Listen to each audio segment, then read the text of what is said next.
नमस्कार दोस्तों, मेरा नाम है आशुतोष और आप देख रहे हैं डायनामिक इम्पल्शन। आज के इस वीडियो में हम बात करेंगे 17 जनवरी 2022 के करंट अफेयर्स के और ज्ञान को कभी भी छोड़ना नहीं चाहिए, इसलिए वीडियो को अंत तक अवश्य देखिएगा। सबसे पहला प्रश्न है, यूपीआई लाभार्थी चार्ट में शीर्ष स्थान किसने प्राप्त किया? A Paytm payments bank, B Airtel payments bank, C Fino payments bank, D Karnataka bank. And the right answer is Paytm payments bank. तो हाल ही में यूपीआई लाभार्थी चार्ट को जारी किया गया है और इसमें शीर्ष स्थान पेटीएम पेमेंट्स बैंक ने प्राप्त किया है। अर्थात इस साल यूपीआई राशि का सबसे ज्यादा प्राप्तकर्ता पेटीएम पेमेंट्स बैंक ही बना है और ये बहुत ही ज्यादा इंपॉर्टेंट क्वेश्चन है। अगला प्रश्न है, विश्व टेस्ट चैंपियनशिप स्टैंडिंग में शीर्ष स्थान किसने प्राप्त किया? A Sri Lanka, B Australia, C Bharat, D Pakistan. And right answer है श्रीलंका। तो हाल ही में विश्व टेस्ट चैंपियनशिप स्टैंडिंग को जारी किया गया है। इसमें श्रीलंका शीर्ष स्थान पर है और भारत 5वें स्थान पर है और पाकिस्तान 3रे स्थान पर है। और ये उतना ज़्यादा इंपॉर्टेंट नहीं है, लेकिन हाँ, ये क्रिकेट का है पूरा। आपको समझ में अगर नहीं आया होगा तो बता दें, क्रिकेट का है। आप इसकी पूरी यदि रिपोर्ट या लिस्ट देखना चाहें तो अवश्य देख सकते हैं।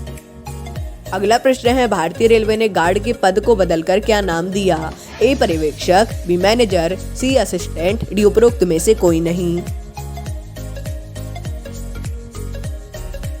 And the right answer is manager. तो हाल ही में भारतीय रेलवे ने ट्रेन गार्ड करके इसका पद हुआ करता था, इसका नाम बदलकर ट्रेन मैनेजर कर दिया है। ये ट्रेन का इंचार्ज होता है, इसको सारी चीजें देखना पड़ती हैं। आप चाहें तो इनके बारे में और भी जान सकते हैं, भारतीय रेलवे के बारे में भी जानना चाहें तो जान सकते हैं। इंपॉर्टेंट क्वेश्चन है, लेकिन हाँ, इसके बारे में और जानना उतना ज्यादा इंपॉर्टेंट नहीं है।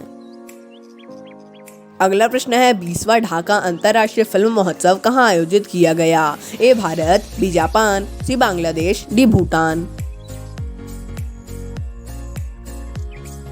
And the right answer is Bangladesh. तो हाल ही में 20वें ढाका अंतर्राष्ट्रीय फिल्म महोत्सव का आयोजन बांग्लादेश में ही किया गया है। ऑब्वियस सी बात है, ढाका है तो वो बांग्लादेश में ही है, राजधानी है उसकी। लेकिन हाँ, कई बार ऐसा भी होता है कि कई देशों का जो फिल्म महोत्सव होता है अंतर्राष्ट्रीय, वो दूसरे देशों में होता है। जैसे अभी जापान का होने वाला है भारत में, ऐसे प्रकार का भी होता है, तो उसमें आपको कंफ्यूज नहीं होना है। और इसे 15 से 23 जनवरी तक आयोजित किया जाएगा। इसमें भारत के भी कई ऐसे लोग गए हैं वहां पर अपनी अपनी जो छवियां हैं उसको लेकर।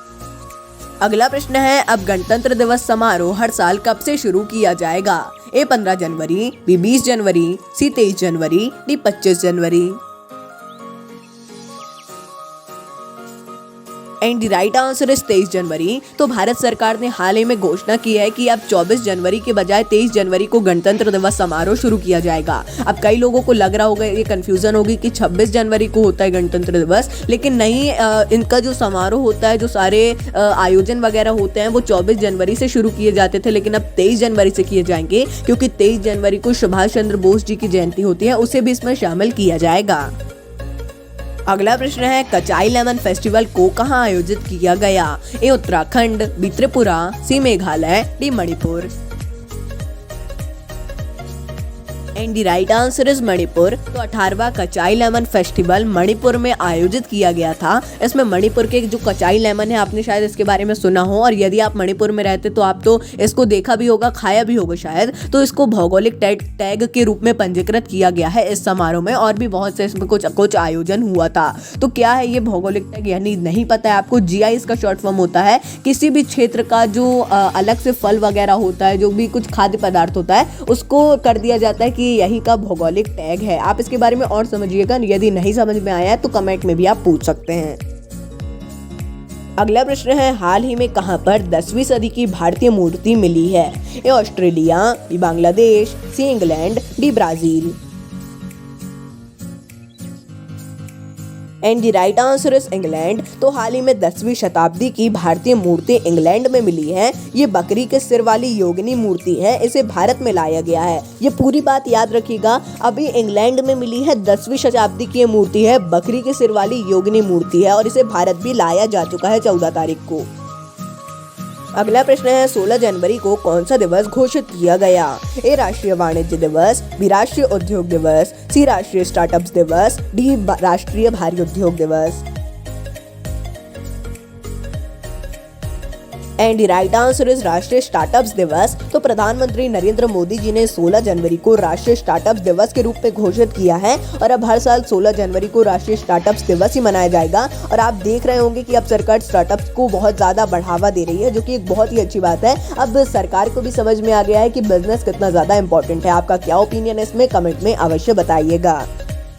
अगला प्रश्न है, निम्न में से किसने ग्लोबल इकोनॉमिक प्रोस्पेक्ट रिपोर्ट जारी की? ए भारतीय रिजर्व बैंक, बी विश्व बैंक, सी एशियन डेवलपमेंट बैंक, डी उपरोक्त में से कोई नहीं।